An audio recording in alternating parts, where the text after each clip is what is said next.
What will happen if you practice just 1 minute of horse stance every day? In this video, we'll explore the amazing benefits of this ancient martial arts exercise: strength, stamina, posture, and mental focus, all in one move. The horse stance is a wide-leg squat hold, also known as ma bu in Kung Fu, and practiced in karate and Taekwondo. You stand with your feet wider than shoulder width, knees bent, back straight, and hold the position as if sitting on an invisible horse. It looks simple, but it's one of the most powerful foundational postures in martial arts. Leg strength builds powerful thighs, calves, and glutes. Core activation tightens abs and strengthens the lower back.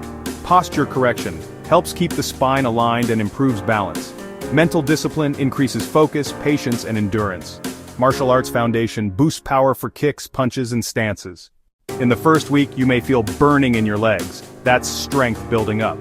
In a month, your thighs get visibly toned and your stamina improves. Over 3 months, expect improved balance, strong core, and better athletic performance. Mental calmness. It feels like meditation while building raw strength. Keep your knees aligned with your toes. Do not arch your back. Keep it straight. Start with 30 seconds if you're a beginner and progress to 1-2 minutes. Practice daily for maximum results. 1 minute of horse stance daily can transform your body and mind. Are you ready to take the challenge?